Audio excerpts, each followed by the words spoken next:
कि प्रथम सूत्र को हम पढ़ चुके हैं।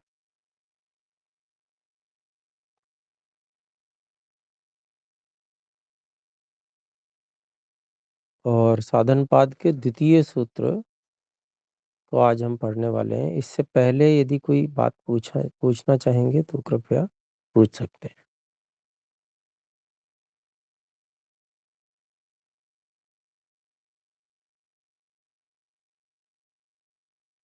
जी, तो आगे बढ़ते हैं। देखिए, दूसरा सूत्र है,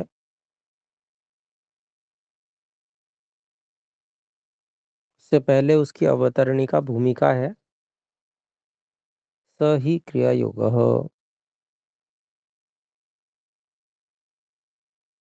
तो सबसे पहले सूत्र में क्रिया योग बताया था, तप, स्वाध्याय, ईश्वर प्रणिधान।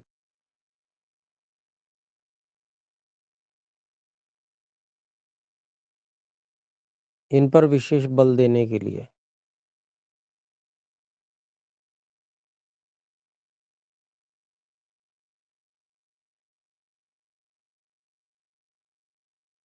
और उस क्रिया योग को क्यों बताया गया है, तो उसको बता रहे हैं कि भाई ऐसा क्यों कहा गया। तो क्रिया योग का जो उद्देश्य है वो ये है, दूसरे सूत्र में समाधि भावनार्थः क्लेश तनुकरणार्थश्च। क्रिया योग विशेष रूप से जो बताया गया है,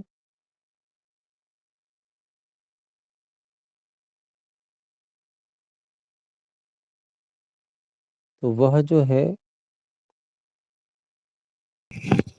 समाधि को उत्पन्न करने के लिए और क्लेशों को तनु करने के लिए, कमजोर करने के लिए जो क्रिया योग जो है विशेष रूप से बताया गया है। उसका मुख्य उद्देश्य ये है।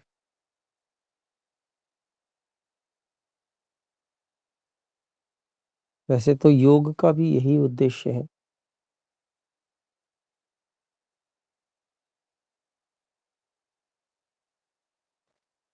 लेकिन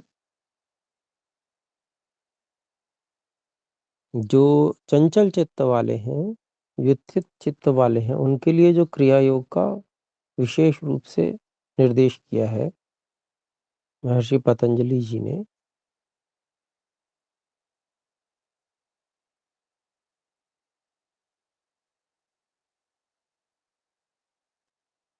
समाधि को उत्पन्न करने के लिए और क्लेशों को कमजोर बनाने के लिए, ये उद्देश्य विशेष रूप से कहा है। तो यहाँ पर इसको हम इसकी भाष्य को देखते हैं।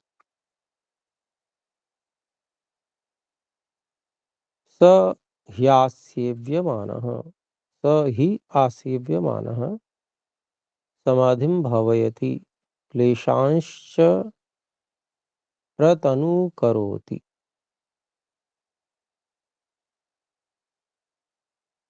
तो वह जो क्रिया योग है, अर्थात जो तप, स्वाध्याय, ईश्वर प्रणिधान विशेष रूप से प्रयोग किए गए, आचरण में लाए गए,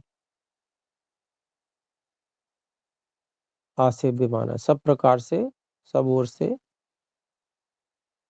सेवन किया जाता हुआ, प्रयोग में लाया जाता हुआ, समाधिम भावयति, समाधि को उत्पन्न करता है।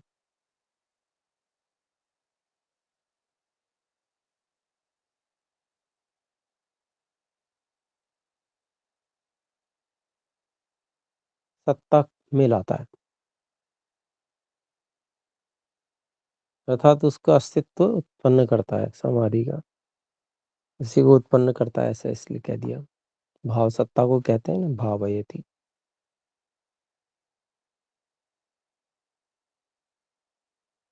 क्लेशांश्च प्रतनु करोति, और क्लेशों को बहुत अधिक विशेष रूप से प्र उपसर्ग है। कमज़ोर बहुत अच्छे ढंग से कमज़ोर करता है।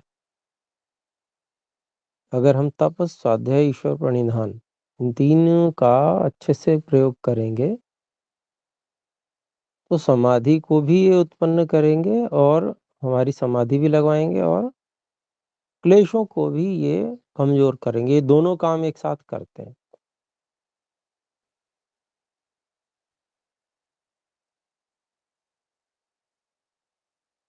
फिर आगे कहते हैं देखिए, प्रतनुकृतान् क्लेशान् प्रसंख्यानाग्निना दग्धबीजकल्पान् प्रसवधर्मिणः करिष्यतीति। फिर उसके आगे की प्रक्रिया भी बता रहे हैं कि भई ये तो करेंगे, समाधि को उत्पन्न करेंगे ये और क्लेशों को भी कमज़ोर करेंगे।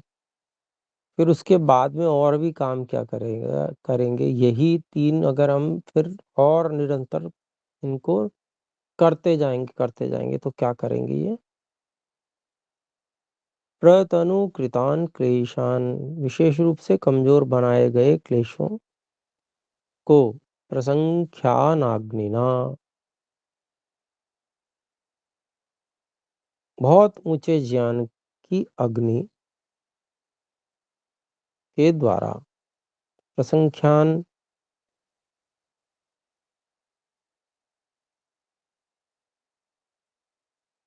का अभिप्राय होता है चीज़ों को बिल्कुल अलग-अलग करके स्पष्ट रूप से समझ जाना।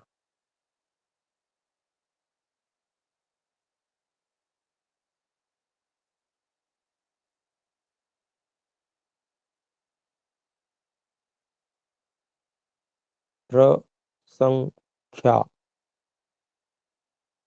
ख्यान 2 उपसर्ग है ना, प्र और सम।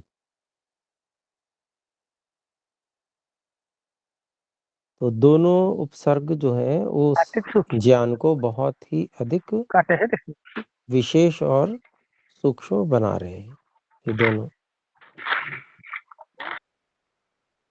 बहुत ही उत्कृष्ट ज्ञान है ये, सूक्ष्म और उत्कृष्ट।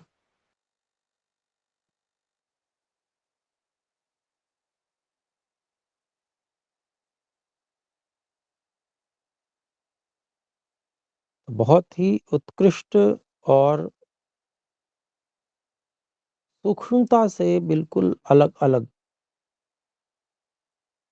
पहचान वस्तुओं की, ऐसा करने वाला जो ज्ञान, बिल्कुल स्पष्ट ज्ञान जो प्रत्यक्ष ज्ञान, ये प्रसंख्यान हुआ इसकी अग्नि के द्वारा, इस ज्ञान की अग्नि के द्वारा। क्लेश जो हैं, अगर उनको बीज के रूप में समझा जाए कि जो बार-बार उत्पन्न करते हैं ज्ञानों को, ऐसे, तो उनको इस उत्कृष्ट प्रत्यक्ष सूक्ष्म ज्ञान की अग्नि के द्वारा दग्ध बीज के समान, दग्ध बीज कल्पान,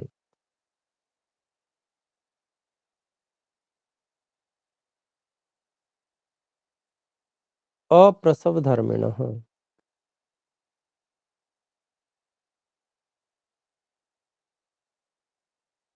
पैदा होने, उत्पन्न होने के धर्म से रहित करिष्यति इति कर देगा।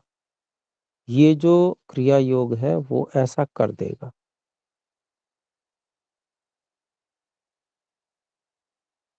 किनको? कृतान केशान, जो बिल्कुल कमजोर बना दिए गए हैं ऐसे क्लेशों को, जो क्रिया योग है वह अत्यंत उत्कृष्ट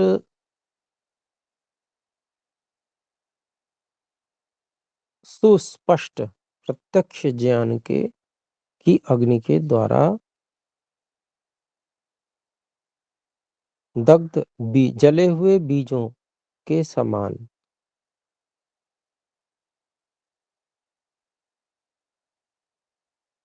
फिर से कुछ भी पैदा करने के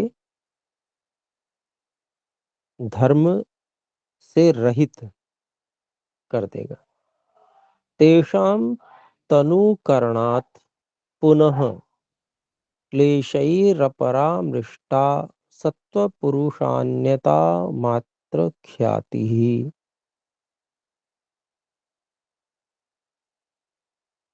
तेषां तनुकरणात्, उन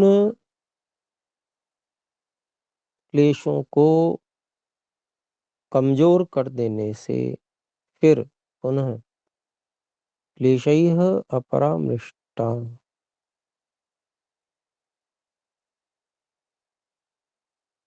क्लेशों से जो पूरी तरह से भिन्न है, अलग है, क्लेश बिल्कुल भी जिसमें नहीं है, ऐसी सत्व पुरुष अन्यता मात्र ख्याति ही।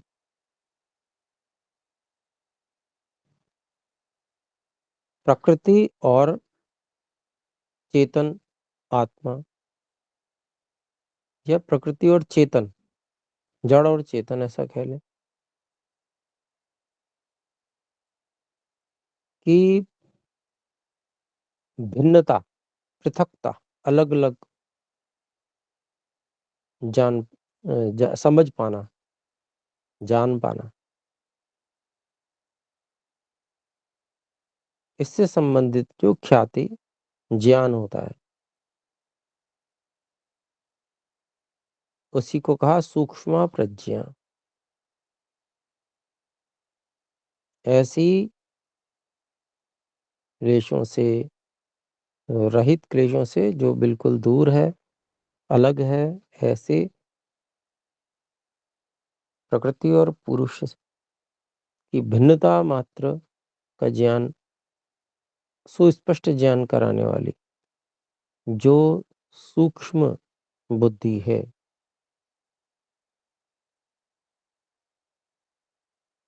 समाप्त अधिकारा, वह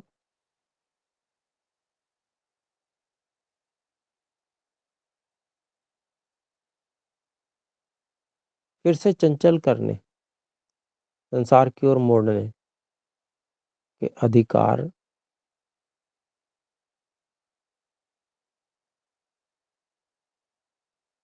जिसका समाप्त हो गया है, ऐसी बुद्धि उसी का है समाप्ताधिकारा प्रज्ञा, उसी का विशेषण है ये भी, समाप्ताधिकार। तो ऐसी जो, जिसका भोग भोगाने की ओर जो अधिकार है या प्रवृत्ति है, वो समाप्त हो गई। ऐसी जो बुद्धि, सूक्ष्म बुद्धि है, वह प्रतिप्रसवाय कल्पिष्यत।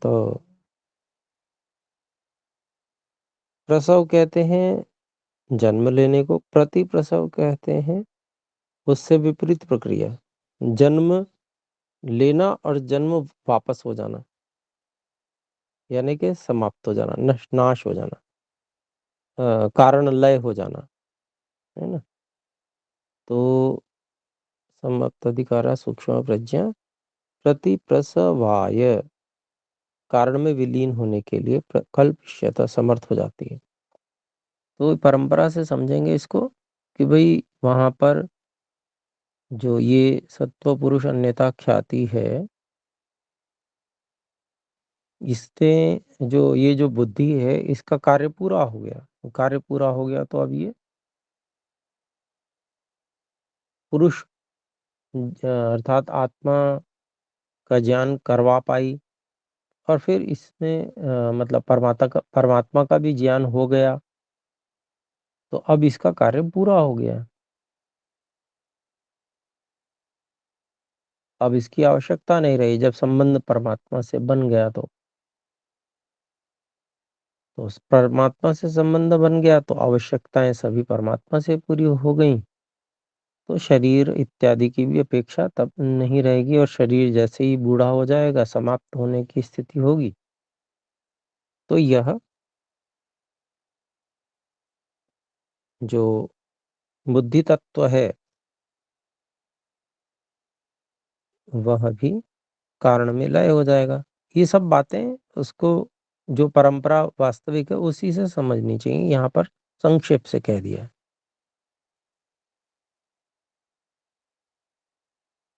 तो ये सूत्र हमारा हो गया।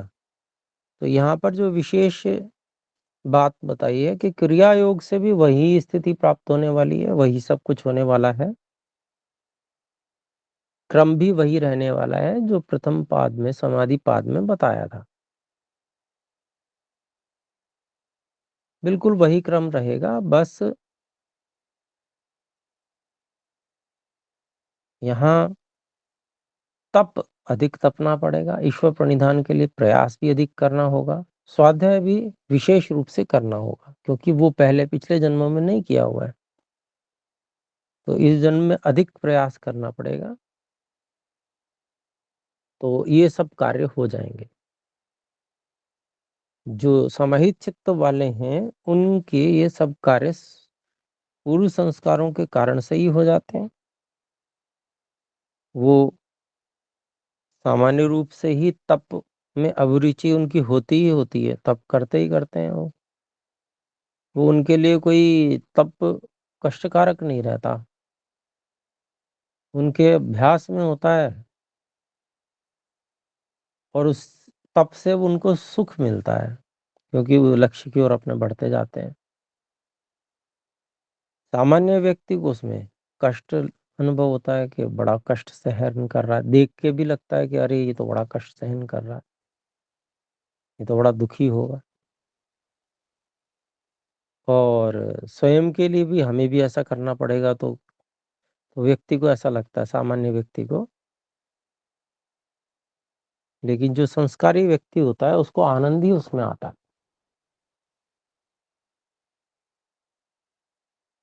ऐसी स्वाध्याय है।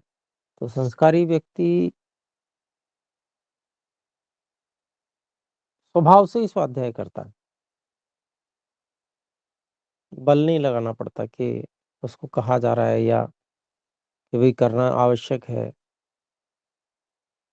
क्योंकि लक्ष्य प्राप्ति करनी है, तो अब उसके लिए स्वाध्याय करना ही होगा।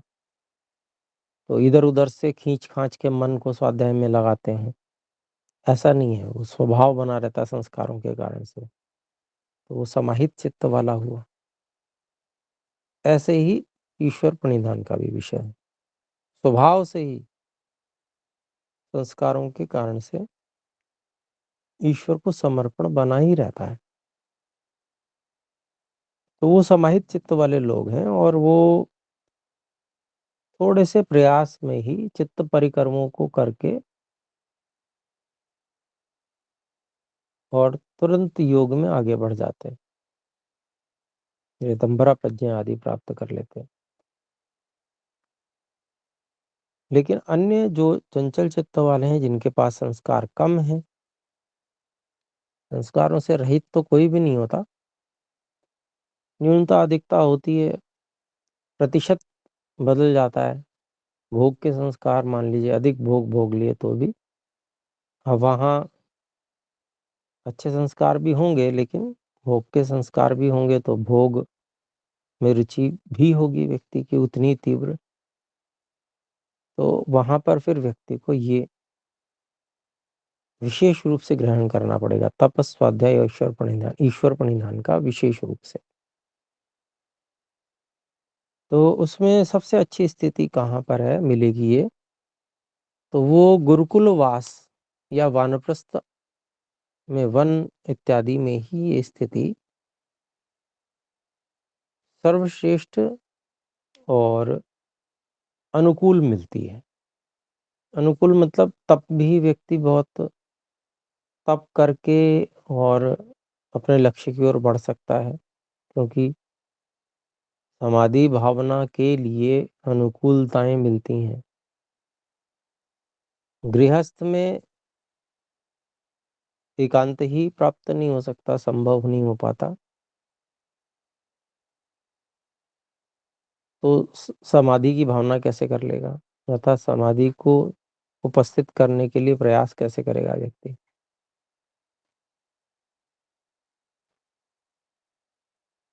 और फिर क्लेशों के कारण आलंबन जो है वो बहुत अधिक उपस्थित रहते हैं गृहस्थ में, सांसारिक स्थितियों में। तो जो उद्देश्य हैं समाधि भावनार्थः क्लेश तनु करणार्थश्च, ये उद्देश्य पूरा करने के लिए व्यक्ति को प्रारंभ में अनुकूलताओं की अपेक्षा होती, आवश्यकता होती है, इसलिए वो स्थान परिवर्तन करता है, गृहस्थ से हटकर जाता है, कहीं शिविरों में जाता है। ऐसे योग शिविर लगते हैं, उनमें जाकर और उस स्थिति को प्राप्त करने का प्रयास करता है व्यक्ति।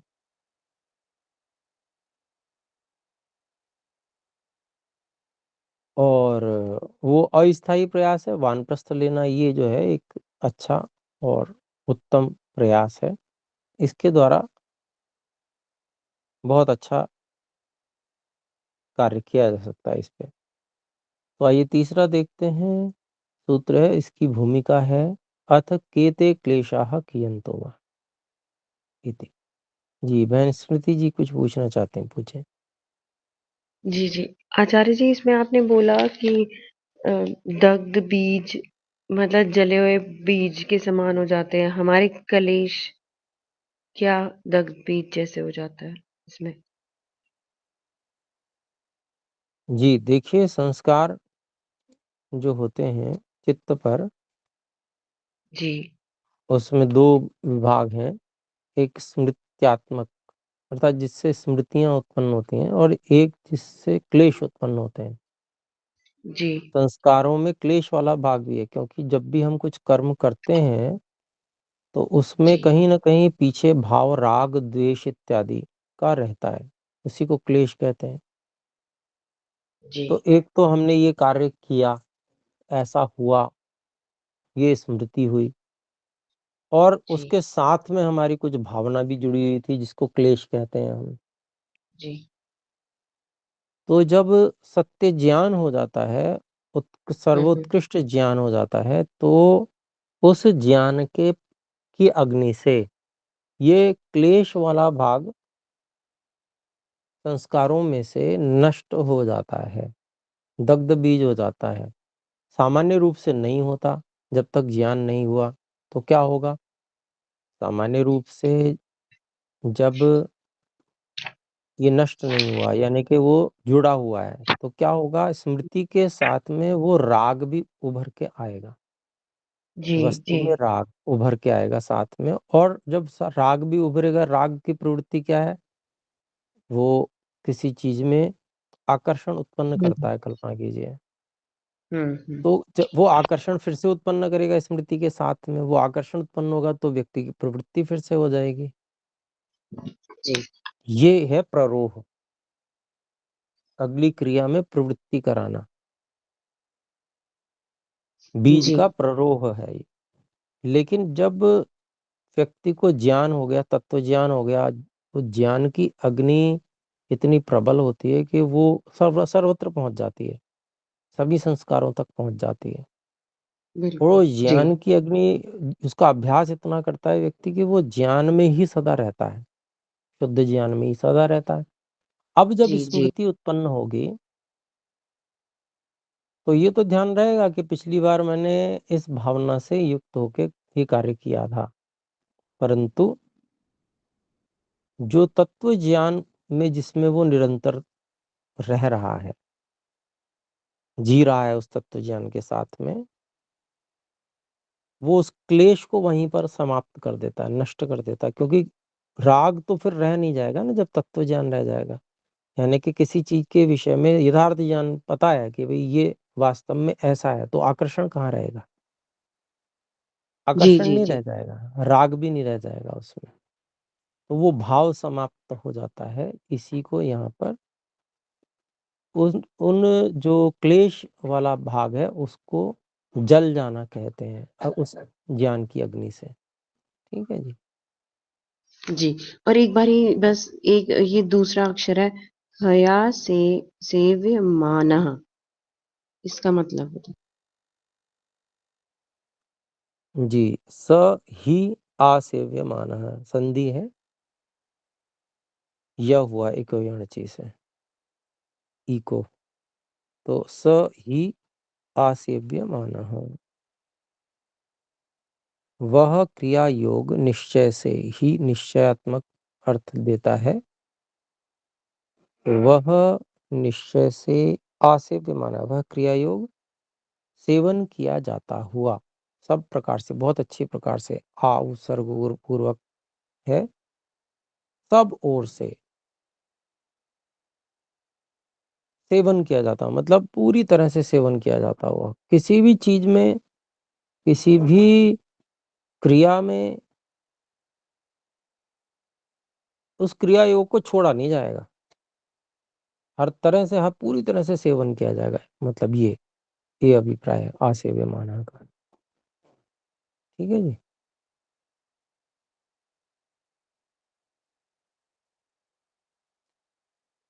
तो ये जो क्लेश हैं वो कौन से हैं और कितने हैं? अथ के ते क्लेशाः, वे क्लेश कौन से हैं और कियंतो और कितने हैं? जी बहन सविता जी बोले। अच्छा जी, हेया मतलब क्या हुआ? सेव माने तो समझ में आ गया, सेव्य माना। हेया मतलब? जी देखिए, थोड़ा व्याकरण का विषय आपने नहीं पढ़ा होगा व्याकरण, तो इस कारण से आपको समझ में नहीं आ रहा है।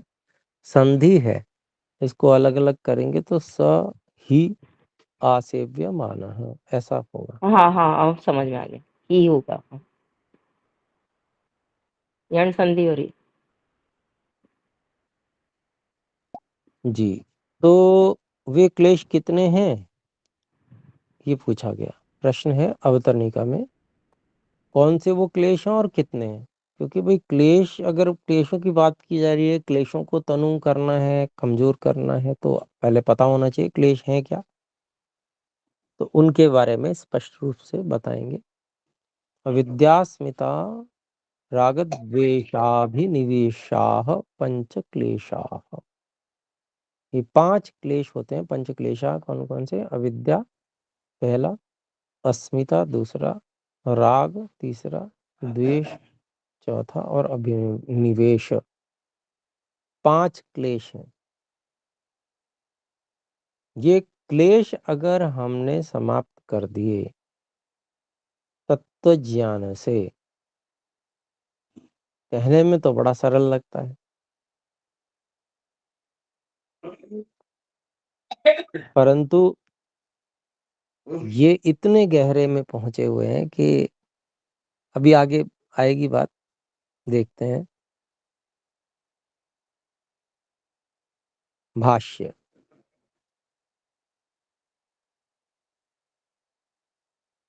क्लेशाः क्लेशा इति पंच विपर्ययाः इत्यर्थः, क्लेश जो है वो 5 विपर्यय हैं, जिसको कहेंगे कि मिथ्या ज्ञान, विपरीत ज्ञान है, 5 वास्तविक नहीं है, उल्टे ज्ञान है, ये अभिप्राय है। ते स्पंदमाना गुणाधिकार दृढ़यन्ति, तो वे जो क्लेश हैं, जो 5 प्रकार के उल्टे ज्ञान है, विपरीत ज्ञान है, वो व्यवहार में आते हुए स्पंदमाना गुण अधिकारम दृढ़यन्ति, जो गुण है सत्व रज तम, उनकी जो उनकी ओर प्रवृत्ति है,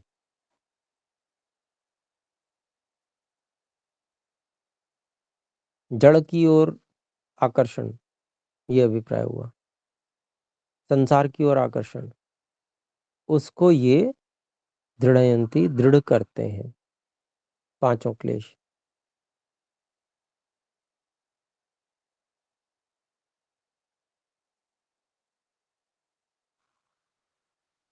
परिणामम अवस्थापयन्ति।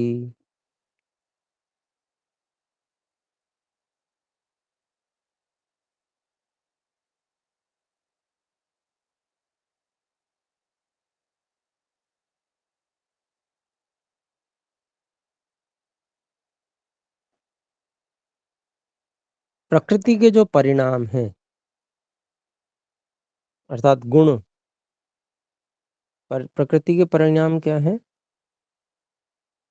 प्रकृति का परिणाम परिणमित होना है, उत्पन्न होना, स्थित रहना और फिर प्रलय होना। ये तीनों परिणाम है प्रकृति के। तो प्रकृति की उत्पत्ति, स्थिति, प्रलय, इनको स्थापित करते हैं, अवस्थापयन्ति। यही क्लेश अर्थात उसका जो प्रकृति के परिणाम आगे बढ़ाते रहते हैं, मतलब उनको, और कार्य कारण स्रोत उन्नमयन्ति।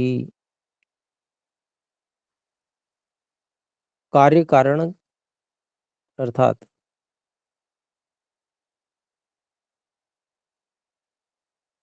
जन्म और मृत्यु का जो चक्र है,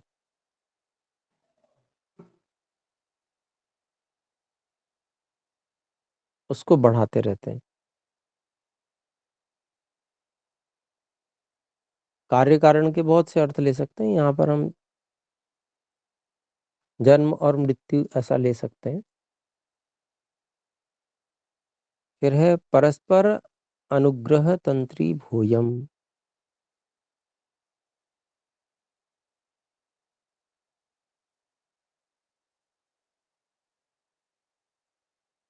आपस में एक दूसरे की सहायता करते हुए,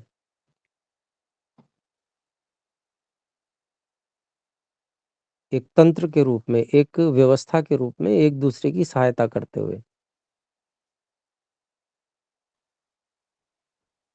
कर्म विपाकम च अभिनिर्हरन्ति। कर्म फल को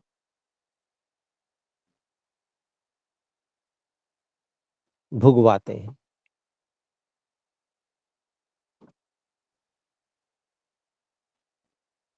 तो ये जो क्लेश हैं, इनके बारे में सीधा सीधा नहीं बताया कि भाई इनके क्या लक्षण है, वो लक्षण आगे बताएंगे, लेकिन इनको, जिसको कहते हैं ना, अलग प्रकार से परिभाषा की है, उनकी पहचान बता रहे हैं, ये करते क्या क्या है, उस रूप में क्लेशों को समझाने का प्रयास किया है। वे क्लेश हैं और ये क्या क्या कार्य करते हैं। तो इसके विषय में शंका समाधान हम अगली कक्षा में कर लेंगे।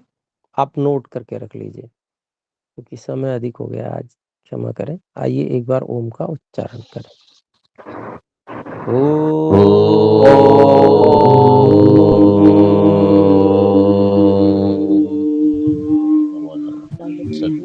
नमस्ते आचार्य जी। सभी को नमस्ते आचार्य जी, सभी सादर नमस्ते। ओम सर्वेभ्यो नमः।